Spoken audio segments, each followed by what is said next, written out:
Hello, আসসালামু আলাইকুম। সুপ্রিয় 18তম পরীক্ষার্থীবৃন্দ, আশা করি আপনারা ভালো আছেন। আজ আমরা একটা গুরুত্বপূর্ণ বিষয় নিয়ে আপনার কাছে আসলাম। সেটা হচ্ছে যে রিটেন পরীক্ষার রেজাল্ট নিয়ে অনেক বিভ্রান্তি ছড়ানো হচ্ছে ফেসবুক প্ল্যাটফর্মে। আসলে আমরা আজ এক এনটিআরসি এর কর্মকর্তার কাছ থেকে যা জানতে পারলাম তা আপনাদের কাছে জানানো হচ্ছে। আপনারা একটু কাইন্ডলি একটু দেখতে পারেন। এখানে বলা হয়েছে যে রিটেন পরীক্ষার রেজাল্ট কখন প্রকাশিত হবে। রিটেন খাতা দেখা অলরেডি শুরু হয়ে গেছে, তাই 18তম থেকে নিবন্ধন পরীক্ষা শেষ করতে বেশি সময় লাগবে না বলে জানিয়েছেন এনটিআরসি এর কর্মকর্তা। যদিও চতুর্থ ও পঞ্চম গণবিজ্ঞপ্তিতে বেশি সময় লেগেছে, তবে ষষ্ঠ গণবিজ্ঞপ্তিতে তেমন বেশি সময় লাগবে না। ষষ্ঠ গণবিজ্ঞপ্তি কিন্তু মূলত 18তমদের জন্যই বরাদ্দ।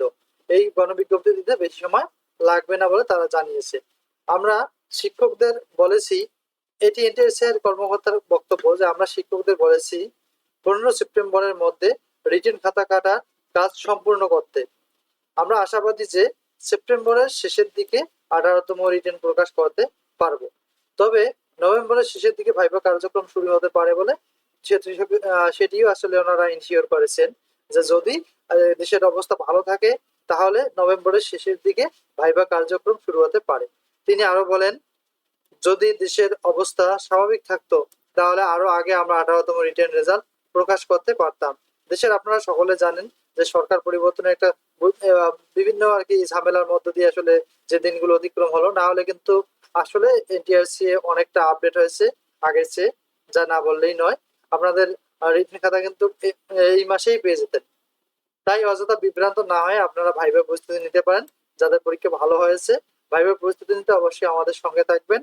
যারা আমাদের চ্যানেলটি সাবস্ক্রাইব করেছেন তাদেরকে অসংখ্য ধন্যবাদ। যারা নতুন রয়েছেন তারা অবশ্যই সাবস্ক্রাইব করবেন। পরবর্তীতে আমরা 18তম যে ভাইবা যে প্রিপারেশন নিতে হবে যেভাবে, সে তথ্য সম্পর্কে বিস্তারিত আলোচনা করব এবং বিভিন্ন সাবজেক্ট ভিত্তিক ভাইবা প্রশ্ন এবং উত্তর শেয়ার করার চেষ্টা করবো ইনশাআল্লাহ। So thank you for watching this video.